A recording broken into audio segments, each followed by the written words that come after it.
نہیں تھا، غیر حاضر تھا. نظریں پہچان لیتی ہیں اللہ کے نبیوں کی کہ کون حاضر ہے اور کون غیر حاضر ہے. آپ نے فوراً محفل میں پوچھا، فقال ما لی لا اری الہدہد ام کان من الغائبین، کیا ہو گیا میں دیکھ نہیں رہا ہوں، ہدہد کہاں گیا ہے، کیا غائب ہے؟ حضرت سلیمان علیہ السلام نے کہا لأعذبنہ عذابا شدیدا، بعد میں آئے گا تو سخت سزا دوں گا اس کو، او لأذبحنہ، یا تو پھر اس کو ذبح ہی کر دوں گا، او لیأتینی بسلطان مبین، یا تو پھر کوئی معقول عذر لے کر کے آئے کہ کیوں نہیں آیا تھا. فمکث غیر بعید، تھوڑی دیر گزری تھی کہ وہ آ گیا. کون؟ ہدہد پرندہ آ گیا. فقال احطت بما لم تحط به، میں ایک ایسی خبر لے کر کے آیا ہوں جس کو یہاں پر لوگ نہیں جانتے. جئتک بنبأ، میں ایک خبر لے کر کے آیا ہوں آپ کے پاس، اور وہ بہت ہی امپورٹنٹ خبر ہے. تو حضرت سلیمان علیہ السلام نے کہا کہ بتاؤ کیا خبر لے کے آیا؟ تو ہدہد نے کہا انی وجدت امرأة تملکهم وأوتیت من کل شیء ولها عرش عظیم وجدتها وقومها یسجدون للشمس من دون اللہ. پرندہ بول رہا ہے، اے اللہ کے نبی، میں اڑتے اڑتے ایک جگہ پر گیا تھا، میں مفہوم بیان کر رہا ہوں، ایک عورت کو میں نے دیکھا، وہ عورت کو بہت کچھ اللہ نے عطا کیا ہے، مال اور حکومت پر وہ بیٹھی ہوئی ہے، اور اس کا بھی ایک بہت ہی قیمتی تخت ہے جس پر وہ بیٹھتی ہے، اس کا نام سبا بلقیس ہے. سبا بلقیس ہے، اور اس کے جو ماتحت لوگ ہیں، اس کی رعایا، وہ لوگ سب سورج کی پوجا کر رہے ہیں. یسجدون للشمس من دون اللہ، سورج کے سامنے وہ لوگ سجدہ کرتے ہیں، اللہ کو نہیں کر رہے ہیں. وَزَيَّنَ لَهُمُ الشَّيْطَانُ أَعْمَالَهُمْ، اور شیطان ان کے اعمال انہیں سجا کر کے دکھا رہا ہے. حیرت کی بات ہے، کفار و مشرکین کو دیکھ کر کے ہدہد بھی تعجب کرتا ہے کہ اللہ کے سوا ہی دوسروں کی پوجا کر رہے ہیں. دنیا کے ہر پرندے کو پتا ہے کہ عبادت صرف اللہ کی ہونی چاہیے. ہاں، جو لوگ غیر اللہ کی عبادت میں مصروف ہیں، ان کو دیکھ کر جانور بھی تعجب کرتے ہیں، جانور بھی حیرت کرتے ہیں. جیسے کہ آپ کو اس سے قبل شاید میں نے بتایا ہو، حضور صلی اللہ علیہ وسلم کے زمانے میں ایک دیہاتی شخص جنگل کی طرف گیا، اس کی بکری کے بچے کو ایک بھیڑیا نے پکڑ لیا تھا. بھیڑیا وہ پکڑ لیا تو اس نے کسی بھی طرح بچاؤ کر کے بھیڑیا سے اپنی بکری کے بچے کو چھڑا لے لیا. تو وہ بھیڑیا اوپر پہاڑ کی چوٹی پر جا کر فصیح عربی میں کہنے لگا، اے بندے، مجھے اللہ نے جو رزق دیا تھا تو نے چھین لیا. زبان میں وہ گفتگو کرنے لگا عربی. تو یہ جو دیہاتی شخص تھا وہ حیرت سے کانپنے لگا، یہ کب سے ہو گیا کہ جانور عربی بات کرنے لگ گئے؟ حیرت کی بات ہے.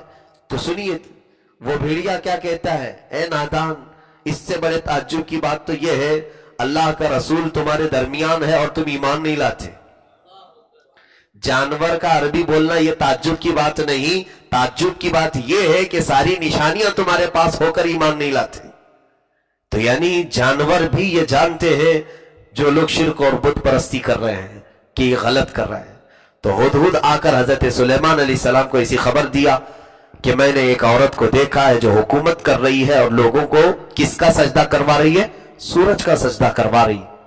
حضرت سلیمان علیہ السلام نے کہا کہ ٹھیک ہے، میں خط لکھ کر کے بھیجتا ہوں، کیونکہ ہمارے علم میں جو بھی اس طرح کا ہوگا اسے ہدایت کی طرف بلانا نبی کا کام ہے. حضرت سلیمان علیہ السلام نے خط لکھا جس کی شروعات ہی تھی بسم اللہ الرحمن الرحیم سے، اللہ کے نام سے شروع جو نہایت مہربان رحمت والا. اللہ تعالی علیہ واتونی مسلمین، اتنا ہی لکھا کہ تو گھمنڈ مت کر اے عورت، اسلام لے آ اور میرے پاس آ جا. یہاں پر پتہ چلتا ہے واتونی مسلمین، مسلمانوں میں آ جا. تو اسلام جو ہے یہ اس زمانے کا نہیں ہے، آدم علیہ السلام سے اسلام ہے. سارے نبی جس دین کی تبلیغ کرتے رہے وہ کس دین کی؟ اسلام کی. بہرحال